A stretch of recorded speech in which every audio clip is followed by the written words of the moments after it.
দেখেন বন্ধুরা, কোকো কি চালাক। ওকে ভাত খেতে দিলে ও নিজের থেকে ভাত খায় না। 3-4 দিন ধরে কী হয়েছে জানি না, ও ভাতই খেতেই চায় না। মাংস দিয়ে দেই, যাই ওকে তো রোজ মাংস দিয়ে ভাত খাওয়াই, মাংস ছাড়া খায় না, তো ও ভাতই খাবে না। তার জন্য এখন আমি কালকেও ভাত মিক্সচারে পিষে চামচ দিয়ে খাওয়াচ্ছি। এখন আমাকে মিক্সচারে ভাতটা পিষতে দেখে এখানে এসে লুকাইয়েছে, চেয়ারের নিচে এসে শুয়ে রয়েছে চুপচাপ। ডাকছি, যাচ্ছে না। তবে ও না খাইলে ওর শোলটা কী করে চলবে। আর আজকে কি করছে জানেন, আজকে ঘরের দরজাটা খোলা ছিল, একবারে রাস্তার নিচে নেমে চলে গেছে। 3 তলার থেকে নেমে রাস্তায় বেরিয়ে গেছে। তাহলে হিসাব করুন, একটুখানি দরজাটা খোলা ছিল আর আমি বাড়িতে ছিলাম না। আমি তো বাড়িতে থাকি না, সারাদিন কাজে চলে যাই।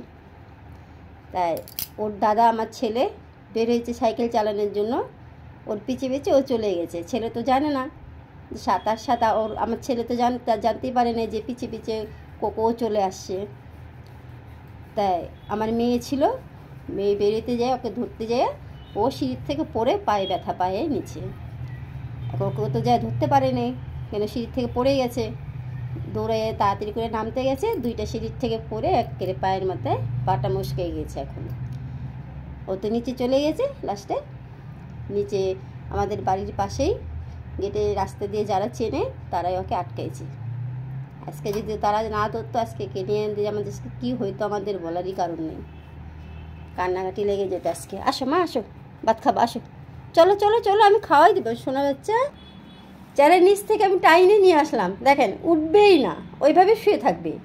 ওঠো, চলো ভাত খাবে, চলো, আসো আসো আসো, ওঠো মামাই, ওঠো আমার মা, ওঠো। শোনা বাচ্চা না তুমি আমার লক্ষ্মী সোনা, ওঠো, পেট হাতাই দেবো আমি। চলো, ভাত না খেলে হবে না মা, ভাত খেতে হবে। তুমি ভাত না খেলে তোমার শরীর অসুখ হয়ে যাবে না। ওঠো ওঠো ওঠো, নিজের থেকে কেন খাও না তাহলে? হ্যাঁ, নিজের থেকে খেতে হবে তো, তাহলে আমি কেন খাওয়াই দেবো তোমাকে, বলো? ওঠো, তুমি খাবা, আসো আসো আসো আসো, ওঠো ওঠো ওঠো ওঠো ওঠো, চলো চলো চলো চলো আমার শোনা বাচ্চা। আচ্ছা আচ্ছা আচ্ছা আচ্ছা, শোন না মা, ওঠো ওঠো ওঠো, ওঠা বাবু। দেখেন জোর করে উঠে নিয়ে বসাইলাম, এখন আবার আমাকে আদর করতে বলছে। ওই দেখেন শুয়ে পড়লো, ওকে আদর করো, পেট হাতায় দাও। ওকে খালি পেটটা হাতায় দিতে হবে, আর কিচ্ছু না। ওকে বকাও যাবে না, বকতে গেলেও এইভাবে পেট হাতায় দেওয়ার জন্য শুয়ে পড়বে। চলো খাবে।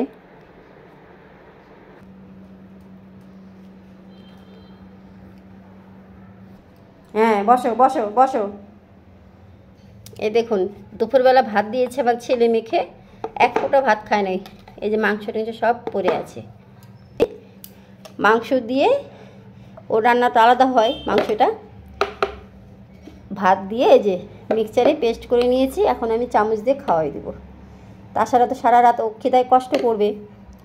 আর সকালে ওটস খাওয়াই, 2 টাইম তো ওটস দেওয়া যাবে না, ওর জন্য ওকে ভাতই খাওয়াইতে হবে আমাকে এইভাবে।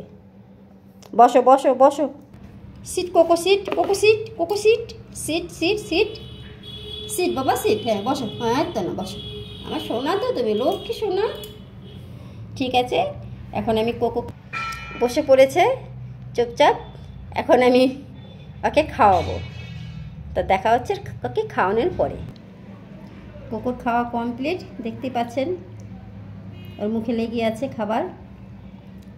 আর এই যে বাটি দিয়ে আমি চামচ দিয়ে খাওয়াই দিলাম।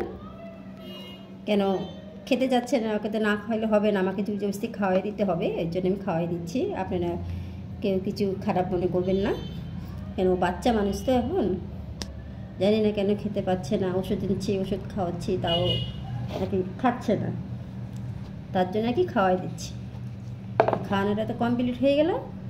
আমার কোকোর জন্য ভিডিওটা লাইক করবেন, সাবস্ক্রাইব করবেন। আপনারা সকলে মিলে দেখেন, আমার কোকোকে আশীর্বাদ দিন। আপনারা সকলে ভালো থাকেন। Tata, bye bye. মা টাটা দাও, টাটা।